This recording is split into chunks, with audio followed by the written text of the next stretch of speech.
Yes, I'm running for mayor. I'm running for mayor of New York City. I've gone through so much and seen so much corruption, racism, elitism, times where they overlook people because of where they come from or because of who they're not backed by, and they will silence you and sideline. Neither party has an agenda when it comes down to either lower class or minorities. So what do you think are some of the biggest issues happening in New York City right now? Eric Adams has the strongest, excuse me, I think right now Eric Adams has the strongest shot. Okay. I don't think people like it when you say that, but I think Cuomo's taken a lot of damage. Zoran likely isn't going to win. Everybody else likely, I mean, only one person's going to win the primary, right? So I think Cuomo is most likely to win that, and has a lot of animosity on his name. I think Eric Adams can win. We spreading love again.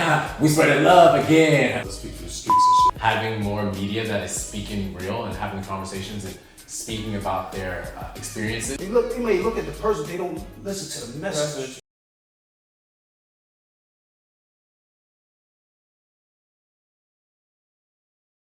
Yo. It's your boy Prez, aka Chief Allegations Poppy, aka Defense Poppy, aka Future Penthouse Poppy. To my right in the Tupac t-shirt, we got Alpheaus Marcus, community advocate, political consultant. I thought we forgot his name for a second. To the far left, Cogsville, Mr. Young Atlas. right next to him. Hey, yo, what's good, dude? You already know what it is, man. It's your friendly neighborhood Harlem, man. Harlem, man. Salute everything. I got anything to do with Harlem, man. And our guest today, if Batman doesn't unmask in 24 hours, he will poison Harlem's river and all the water supply. What we got? I'm not gonna poison the river, but paper, yeah, it's our time.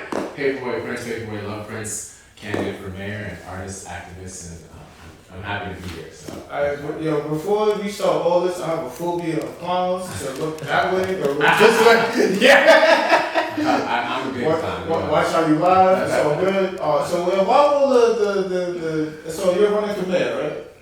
Yes, I'm running for mayor. I'm running for mayor of New York City, and I've run for office before. I've run from 2020 to right now. I've run every year, and I've helped a lot of folks run for office, folks that normally don't run for office. And I've run for mayor before in 2021, where we got nearly 70,000 votes in New York City's first ever ranked choice voting election, and got the most votes per dollar in that election as well. So pretty, excited about the work that we're doing and, trying to challenge the status quo. And we mentioned the clown makeup, and it's honestly because I've gone through so much and seen so much corruption, racism, elitism, times where they overlook people because of where they come from or because of who they're not backed by, and they will silence you and sideline you and blacklist you. And most candidates that run for office, folks will never hear up. They'll get kicked off the ballot by an establishment politician.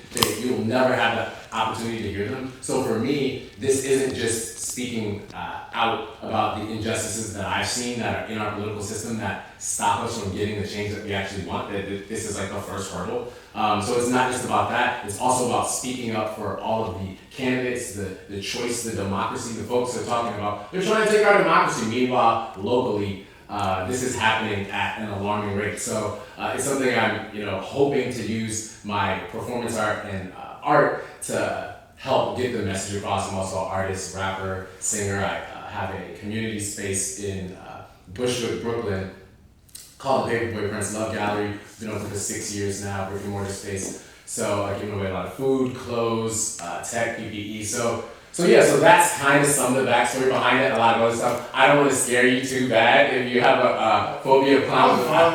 Okay. Just don't laugh too hard. I have a question from what you said earlier. You mentioned an establishment politician, and I feel like people need to understand a little bit more of what that means. Go into that a little bit.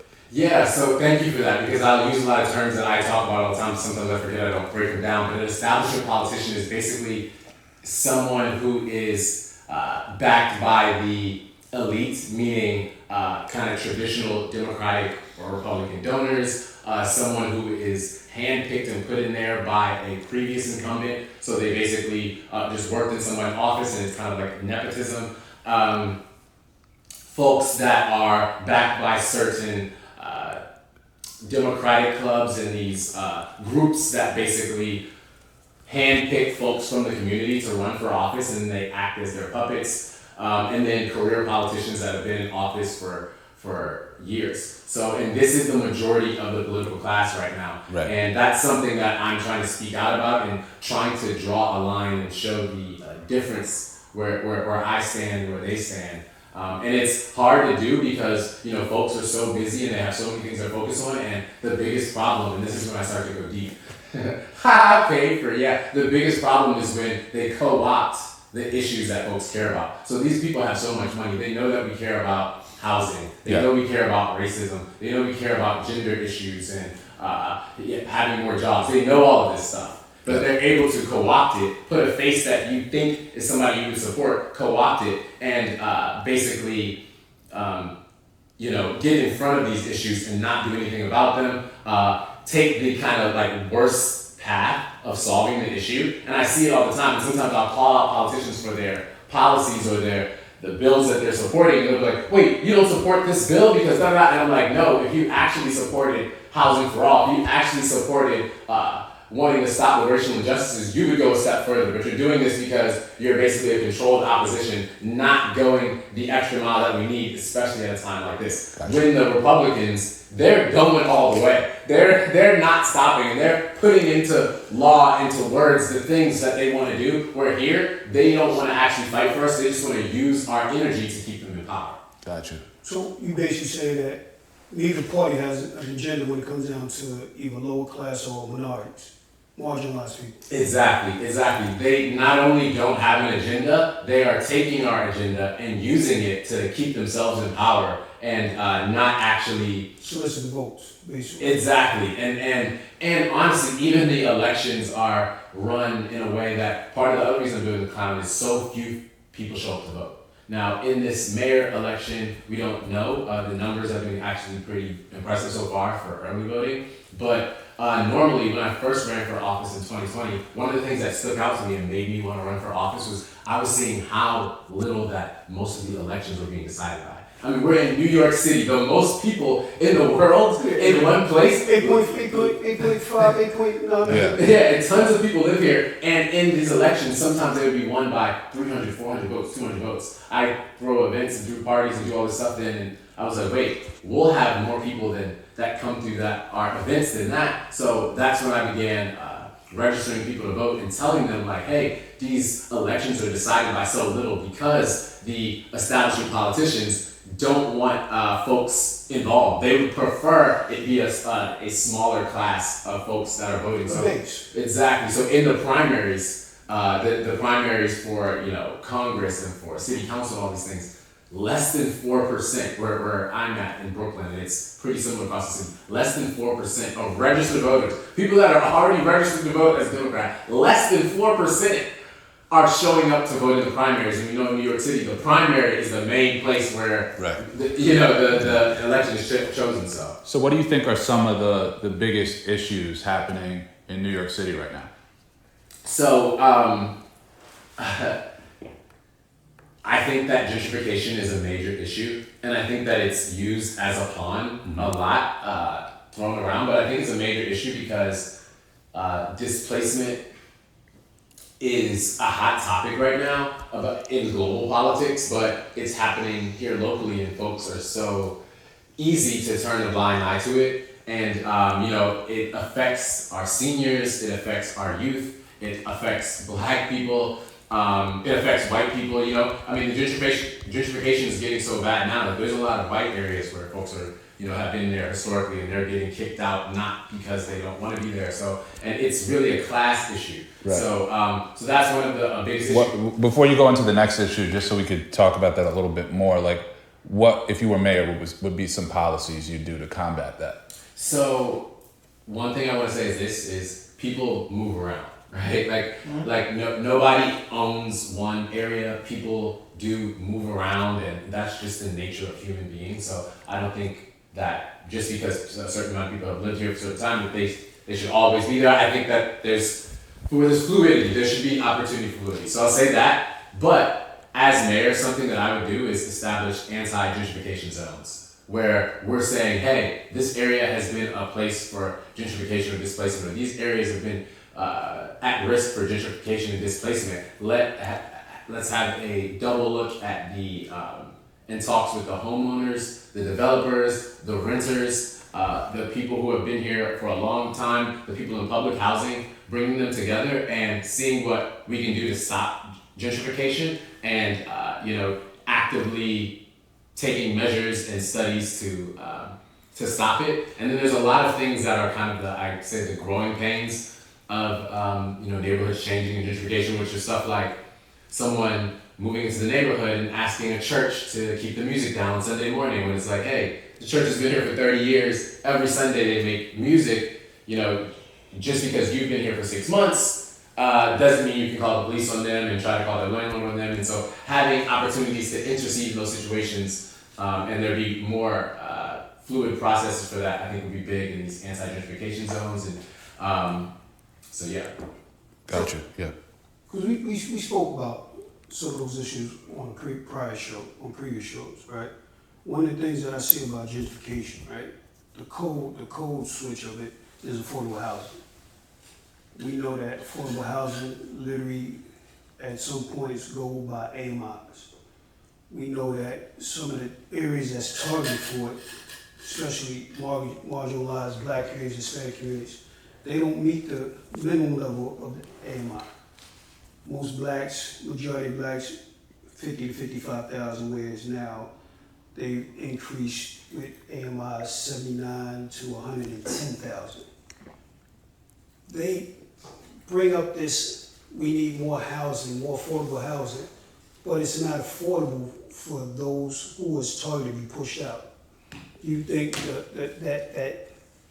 that narrative of affordability, that code switch should be like canceled out and should be based on targeted income?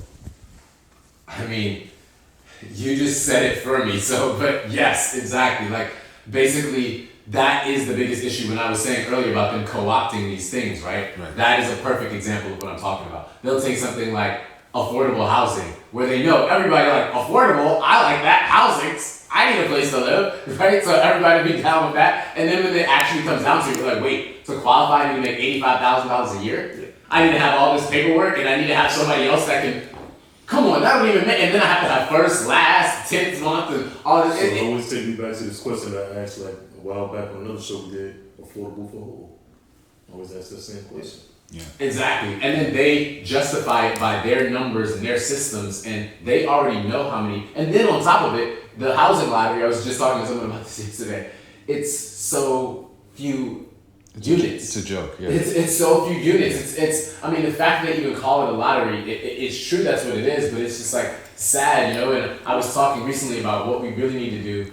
One thing amongst other things, but when you talk about affordable housing, is really expand, revamp, and update public housing, and also the qualifications for that, because folks who are even making $50,000, $60,000 a year in the city are living paycheck to paycheck, so yeah, the affordability thing is a joke, and it's become a thing that every single politician can say, and it means absolutely nothing.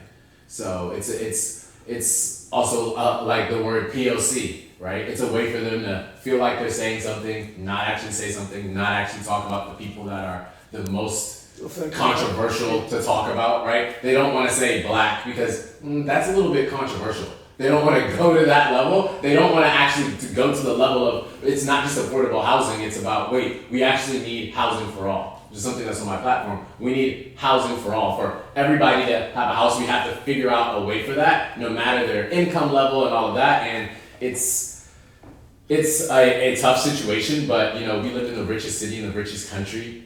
It's the financial capital of the United States. Exactly. So it's Who do you think The financial capital of the world? yeah. I think so. And the United States, exactly. So Who do you think has the best shot of winning mayor in this election? the best shot of winning mayor in this election, sorry, I want to give my bad. Yeah, no problem. My phone, I can't do that. Who has the best shot of winning mayor in this election? You know, And follow up after you answer that, like who do you think people should vote for if there is someone? so I am running for mayor, and So it's gonna be Paperboy.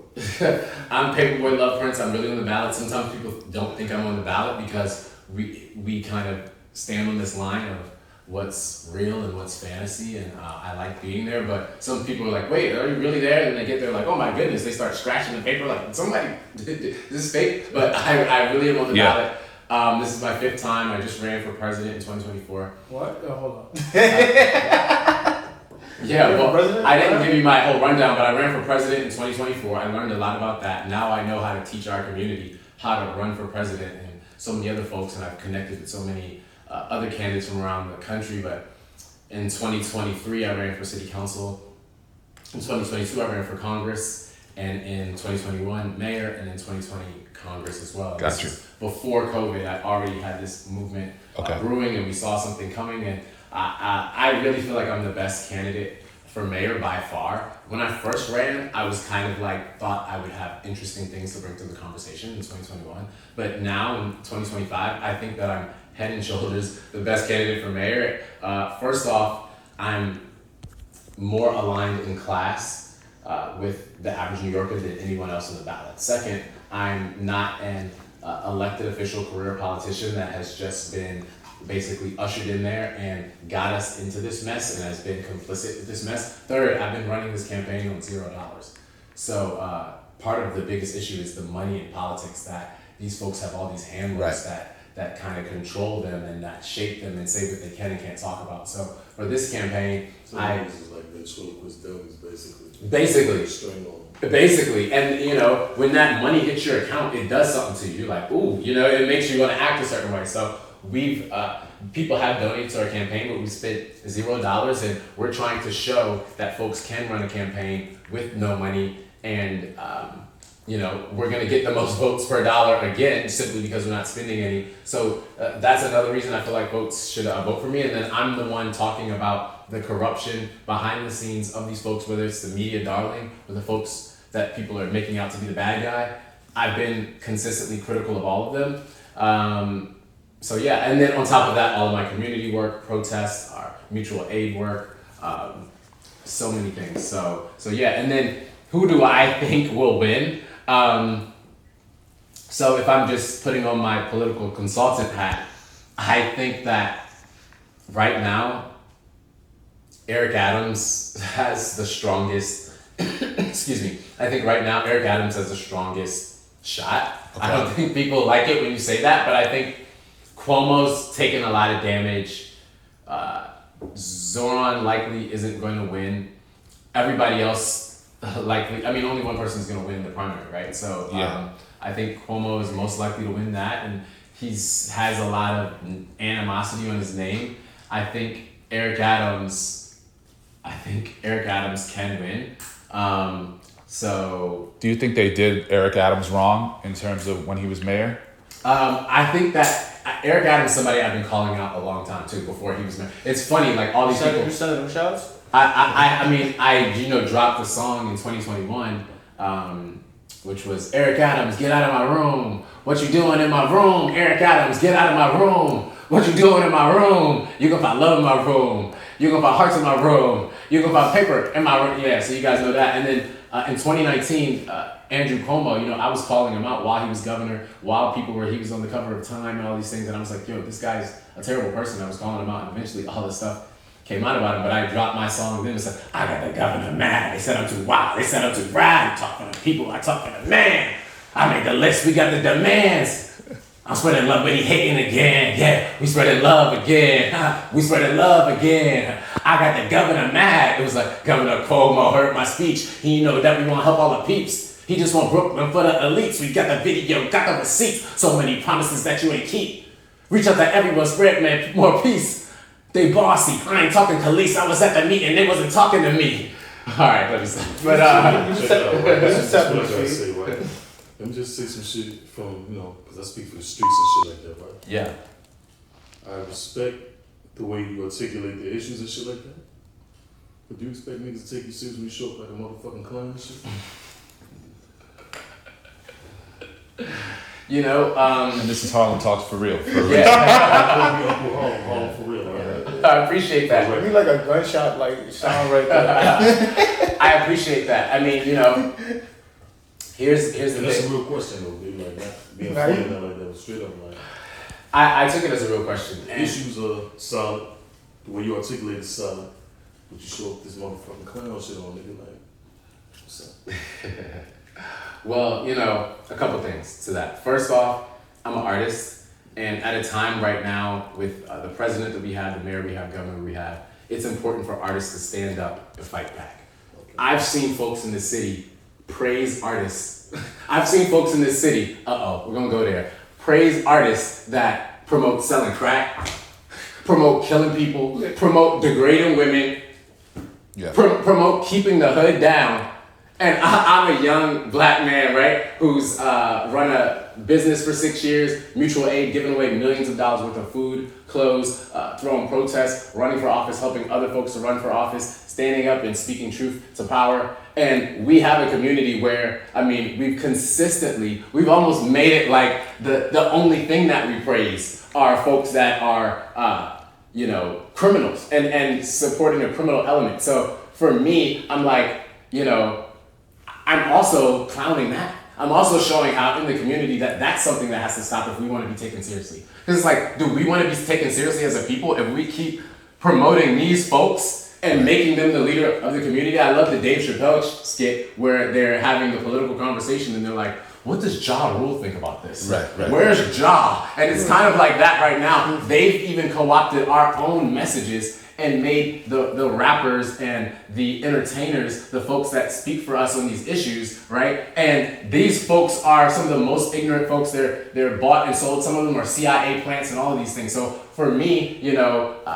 I get that I'm doing things a little differently. I get that I do have clown face on. I do expect a large percentage of people to not take it seriously and think it's a joke. But, for me, we have to rattle people and wake them up. And most of these folks aren't voting. Most black people in New York don't vote. So it doesn't even matter if they think I'm a joke because so few of them are voting. Honestly, it doesn't even, it's to the point that it's so bad and it upsets me. It upsets me, and they purposefully put barriers for folks not to vote. So I'm not blaming And the we talk community. about that on every episode. It's I'm just saying the numbers are so low, they're so bare bones low that it's an emergency. It is. Folks aren't doing it's it a enough. crisis. It is. It's an emergency, and this is how we keep getting taken advantage of. So for me, I'm like, okay, who's gonna help me? What are we gonna do? How are we gonna put the word out there? Because the current stuff isn't working. No. The current folks that are doing it how they're doing it, it's not working. So Thinking outside the box and going against the grain in a sense. Is that it? I mean, that's a part of it. It's thinking outside the box. It's going against the grain. It's using what we have. It's being forward thinking. But yeah, it's also it's also just letting it speak for itself. Like I'm not perfect either. I'm a clown. I haven't done. There's tons of stuff there are honest critiques you can make about me and my way of doing things and all of that. I have a question though, just real quick, in terms of your future career and in politics, whatever, like, are you gonna keep doing the cloud stuff, or eventually are you gonna pivot, or like, I don't know if it's a long-term plan, but obviously you could maybe, like. So I'm not gonna always be the clown stuff. It actually like makes me break out a little bit. I have Gotcha. purples up here, so Yeah. I'm not gonna always do that. But I am gonna consistently find innovative ways to get people involved in their community, into civics, into caring about the things, and not just taking the status quo way of looking at the issue. So I am going to continue to do that. Will it be the clown situation? Not necessarily. So there'll always be some shit out the box though, like some shit that anybody else thinking about. So here's another thing. I ran my campaign in 2023, right, for city council. And I could give you the whole story, but it's long-winded and folks get lost. When you actually start breaking down what's going on, folks get bored, they get lost, they want to skip over it. So I'm like, it's almost easier just to have the clown face to represent it. Because when I ran in 2023, I just had a normal suit on. My hair was colored, but other than that, I had a normal suit on. We had our policies ready to go. We did everything right. We waited to the last possible moment to file for matching funds to make it hard as possible for our incumbent to get matching funds. We raised the money in record time. In 3 weeks, we got matching funds. They gave us a letter and said, hey, we're gonna give you a check for $40,000. And then a week later, their counsel said, actually, we're not, because this form that we didn't even tell you that you need to turn in before you were even running for office, so you don't get the money. They award my city council person $250,000, and then she beats us in that election. And I didn't have the clown stuff, and folks didn't talk about it. So they'll basically let you drown, and if you don't advocate for yourself. Right. I'm gonna take you back to a situation, right? There was a big thing with all the candidates back in 2021 down at the financial district. It was you, Gideon, remember Gideon? Elaine? She ran for mayor. She didn't make the ballot. Okay. There's a few people that ran. Deion Powers. Yeah. We all spoke. Yeah. I was running for city council. Yeah. Right. One of the things I said is one of the most corrupt entities is the campaign finance committee, because what they do is they already have who they're going to push. They're just like the media. Trust me, I understand some of the antics that you do, and I say it all the time. The problem that I think that's not catching on with a lot of people is the fact that they've already been disconnected, right? And I said this before. I said we have an era where people are running on platforms that really don't resonate with the people, because when you look at the average person, they're looking at it like, yo, you just saying that. And I say this all the time. When you go into these communities, they don't want to hear that you got a phone for them. They want you to say, yo, here's the phone, because now they want to see that you're serious. Me and Eric Adams, we have a different relation, right? I told him then he was a one-term mayor, right? What did he say you were talking about? Give him a chance. That's what he told you? Yeah. Oh, I thought he And who you voting for this? Now, let me say this here. Yeah. I would vote for Eric. Yeah. Two reasons why. One, I know that majority of the candidates that's running, the Scott Stringers, the crying ass, what's his name, Brad Landers, because he's crying. You notice that, right? He's begging. Didn't he just pinch that nigga yesterday? Nah, that's promotion. That's public relations. That's PR stunts. Cuomo shouldn't even be, Yeah. But you have these individuals who literally sat back and watched certain things take place within the communities. You know what I mean? Brad Landers, he's a comptroller. He's in charge of giving away, overseeing some of the contracts. Mm-hmm. A lot of black-owned businesses don't get them contracts. Nah. His wife get the big contracts. His wife lobbies for nonprofits. You know what I'm saying? Facts. When you look at,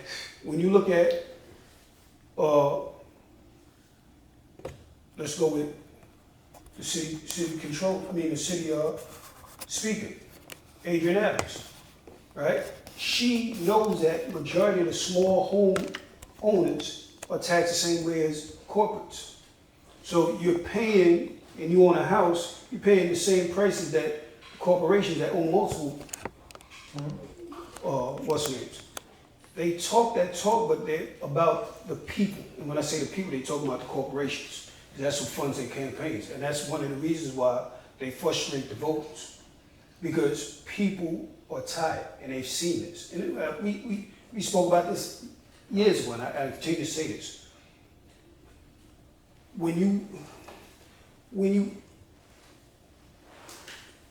look at the communities, right? And I want to say people like Bernie Sanders and AOC, but even them, they've been lying to the people. You know what I'm saying? How can we develop a system that incorporates the disenfranchised to where they see something tangible. Because right now, it's selling symbolisms. Like right now, everybody's running on, I'm gonna stop Trump from doing this, stop Trump from doing that. And it's fear mongering. Because now you look at early voting, they see unprecedented numbers. Unprecedented. You remember when y'all ran before, it was low turnout. Right. Now it's unprecedented because of the fear, Trump. And this is what they're getting people on. How can we counter that where we bring common sense to the people? Yeah, I mean, I just want to echo what you said about Brad Lander, the contracts, and the lack of that being spread to especially the Black community. That's very true. But you said how to bring that to community. You have to do it. I like to say advocacy. I don't like to say activism. Activism is people that's acting for a check. You know what I mean? So I remember acting for a check. No, literally, when you look at some of the so-called black leaders that talk about I'm an activist, They do bullshit. right? What solutions have they brought to the table? They brought nothing. But you look at their paychecks, you look at their bank account, they came up with a whole lot. Right. Yeah, children arm and the leg How- to speak. Yeah, it's crazy. How do you propose that we connect with the disenfranchised? So, I think that shows like this are super important. I think that that's like, not to just toot your horn, but I think No, that, even with the work you do, how do you incorporate that? Because I think that's super important because the media is so important and we've lost a lot of Black media, we lost a lot of independent media, we lost a lot of local media as well. And so it's kind of like this consolidated groups that have all the control over the conversation. So I think having more media that is speaking real and having conversations and speaking about their experiences in a real way, like how you're saying how you run for office and you can see the CFP. Whereas if you look in any of the media organizations, they're like, the campaign finance board helps to fund candidates that couldn't run otherwise. It's like, actually, no, you dump money into the bigger candidates to make sure that upstart candidates have no shot. But like, it's important to have media that folks can actually, express this and that is in their face. But the second part is we have to. Nobody's coming to save us, so it is important for folks to save ourselves. Like it's super important for us to save ourselves, and that's why I tell folks to run for office. You know, not just the offices that people know about, like mayor and Congress and all of these things, but for county committee. You know, being involved in these things and flooding them with us. Actually really being hyper involved and flooding them. People hate that. And then even when you are running for office, you know as somebody who's ran, that's the number one thing they hate because then they have to get out there, they have to spend money, they have to shake hands, they got to tell everybody how bad you are and all this stuff. So it actually makes them work and it puts pressure on the system. And it's one of those things of kind of how like back in the 60s where they would do the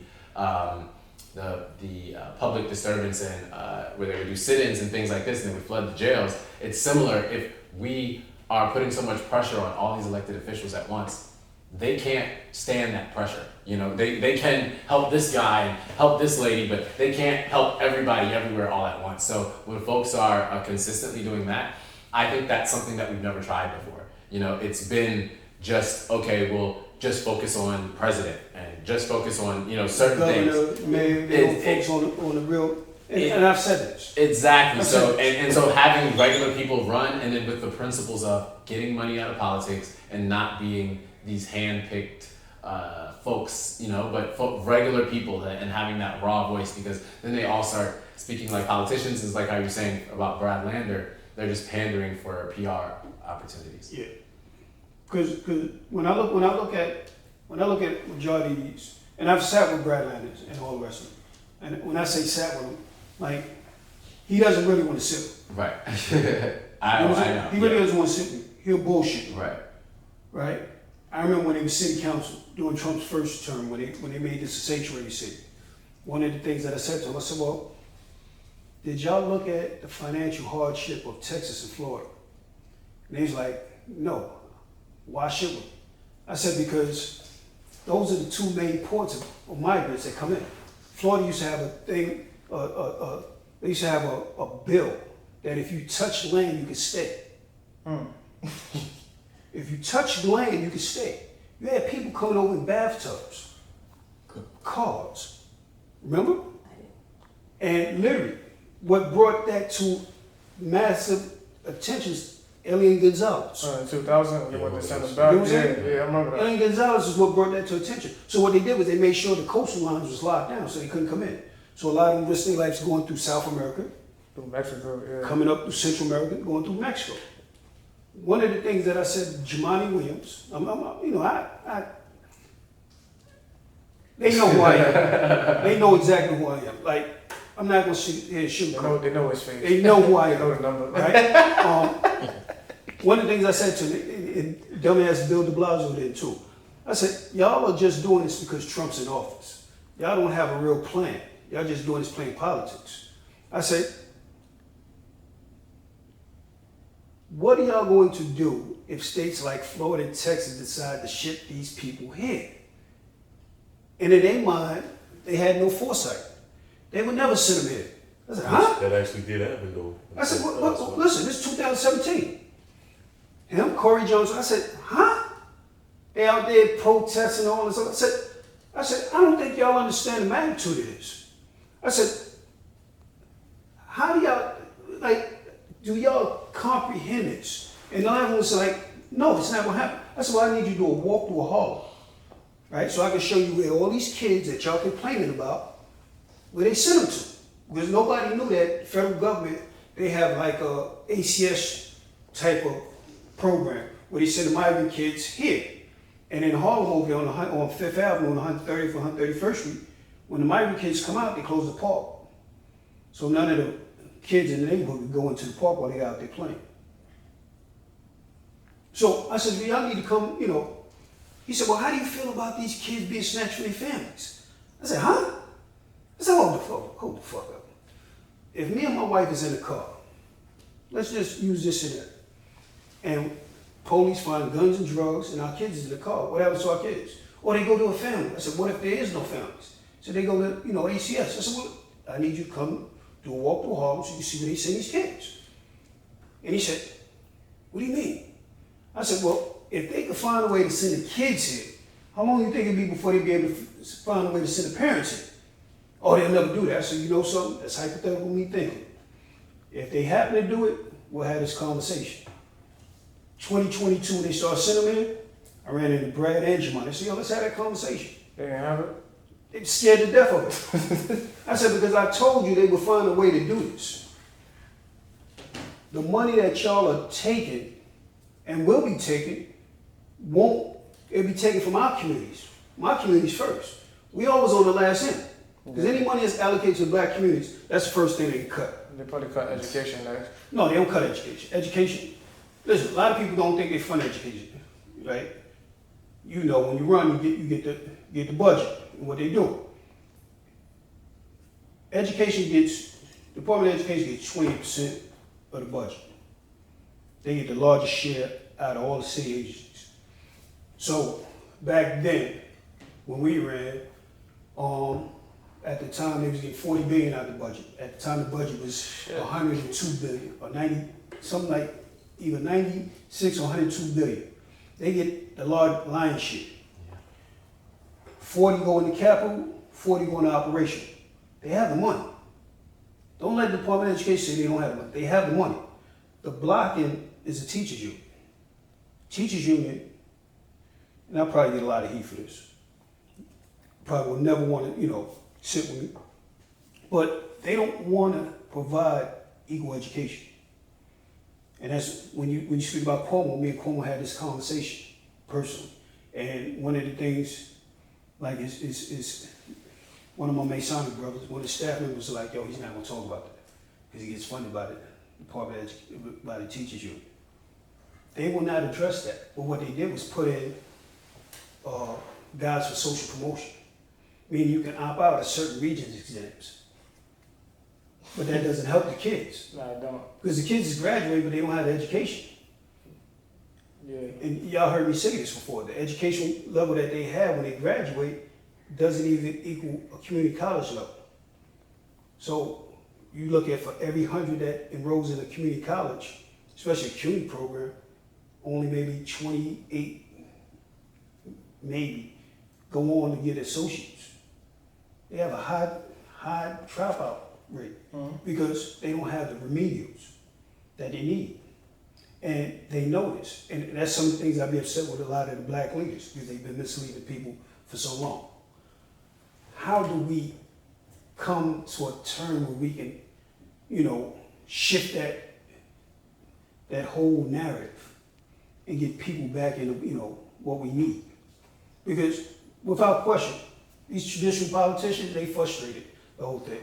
A lot of people, they misconstrue democracy, right? Democracy is about the people. But when you look at the people, you don't really understand that it's not the constituents, it's the business, the corporations. Because think about it, the state, the county, the U.S. government is a corporation. Who they do business with? Other corporations. When you file to be a corporation, you got to file with who? The state. You got to do business with the state. Those are the people. Those are the ones that finance a lot of these. 50 years ago, I'd probably been killed for this shit. They fucking killed me for the shit that I say. But literally, this is what they call the people. And this is what they say democracy. Because those are the ones that dictate who's going to be the president, right? When you look at a lot of these campaigns, like you said, they fund these campaigns, they frustrate the votes, they keep a base, but majority of money come from where? Corporations. Supreme Court said corporations are what? A people, a person. How do we navigate that to the point where we get the people to see this, for them to come out and rebel? And when I say rebel, I ain't talking about physical, I'm talking about literally like get involved. Yeah, it's... Because I see what you're doing, and you remind me, and I said this to you, I said, yo, you remind me of the guy that rent too damn high. The first time I remember. And it's the only thing he said there. Because literally, it's something that's true. And they took him as a joke, but he dead ass serious. Your rent is too fucking up. And they may look at the person, they don't listen to the message. You know what I'm saying? The message itself, when you look in the mirror, that shit is hard as fuck. You know what I'm saying? I told people during COVID, I said, do y'all realize that they increased the rent? They made market value rent out of the stratosphere during COVID. Nobody worked. Everybody was getting UE, yeah. Do you know how they did that? New York City passed a law that banned Airbnb. What ended up taking place was developers, through their subsidiary companies, which is management companies, started renting rooms, $1,800, $1,200. And if you got a 2-bedroom apartment, right? 2 rooms, rent one room for $1,800, one for $1,600. What you get for that apartment? $3,400. They don't tell you that we got it for a room, we got it for the apartment. That sets the market value. It's a scam that nobody's willing to address. Places like, and we spoke about this on the prior shows, Atlanta and Texas is ones that's really pushing that narrative. They're suing. New York should get on that bandwagon. They're not doing it. They should though. They're not doing it. Too many developers in their pocket, got them in their pockets. So you rap, right? I do. You do? So how would you bar up Cuomo and Eric Adams in a debate? You gave them 2 records, so you in a debate. They talking at you, they talking crazy, you got the clown makeup on, you got the suit on, and they coming at you. How would you bar them up in a debate? Well, I actually have a Cuomo diss song as well. Outside of I Got the Governor Mad, I have one that I released this year. It's out on all streaming platforms. It's called Cuomo, Stay Out of the Mayor's Race. This is before he got in the race, and it's like He should. it's like Cuomo, stay out of the mayor's race. You left your job as governor as a disgrace. Ain't you trying to touch them ladies in a weird place? Go back to Albany, New York. No, you fake. Cuomo, stay out of the mayor's race. You left your job as governor as a disgrace. Yeah, so that's the song. That's like the hook of the song. Yeah, honestly, the bars on that are pretty hard. Like, it's like, You gotta send it to us. yeah, I gotta send it to you. How does the verse go? It's like, You know, you freestyle that. it's fire. I wish I could play it. Like,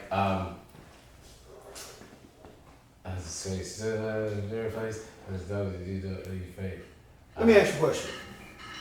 Before you, Alright, yeah. before you Governor Kathy Hochul for next year's election. What do you think about that? Let's look at that. I mean, I think that she'll probably lose, depending on who they have up against her.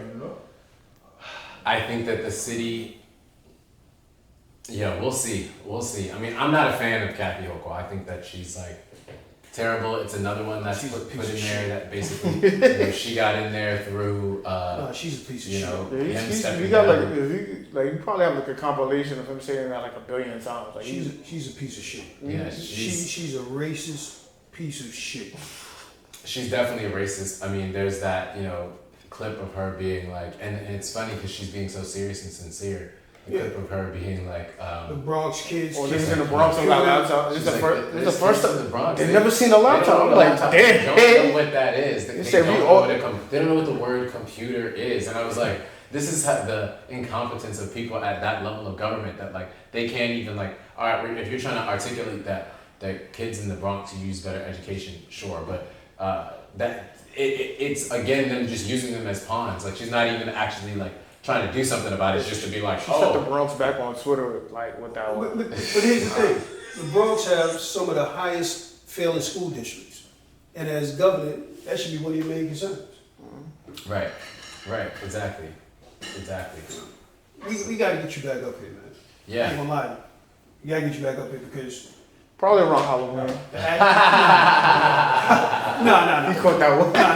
No, because what we want to do is we want to talk about some of the stuff that you're doing, advocacy-wise, because Definitely. that's important. Because without that, we don't really get to see who's who. Definitely, and actually on that point, while I'm here, I do want to talk about that a bit because sometimes the clown and that whole vibe can take away from The work. folks actually digging into, hey, you know, we're fighting for $2,000 a month universal basic income, housing for all, healthcare for all, a jobs guarantee, you know, a greener New York. Spreading love with love centers, so many things. So, yeah, So we want you back. definitely. Because listen, you in Bushwick, you got certain things that you're doing. We want the people to know this because if you run again, they definitely got to know what the fuck you're doing. Exactly. Because mainstream media is not gonna put it out. That's why it's niggas like us that exist, you know, kind of go back to what you said earlier about media. It's niggas like us that exist, you know, give you that platform. I appreciate that. So we're gonna find you out on social media and everything. At Paperboy Love Prince on Instagram, Paperboy Prince on Twitter, and you can go to paperboyprince.com to see all of my policies. You can check out my documentary there, and also my merch. And then you can also just search Paperboy Prince on streaming, and you can check out some of my music. I got dope songs. Utopia Plan is out now. That's fire. Smile Bigger is out now. That's fire. So I mean, you could like jam your whole way home. No, we want literally the work because we need to put it out there. Exactly. And these songs carry the work. You know, they act as advertisements for the work that we're doing and reminding people about that and making it cool as well and integrating with culture. So yeah, the Utopia Plan is actually the name of my platform, the Utopia Plan, and this means not just fighting for the bare minimum for folks, but fighting towards a utopia. So I appreciate you guys so much for having me. Definitely, first time This ever is shook like- hands with a clown. I Yo, appreciate that. yo, it's your boy Prez, aka Chiba and Casey Papa. Yo, we gotta go, bro. Listen, man, before we get out of here, right?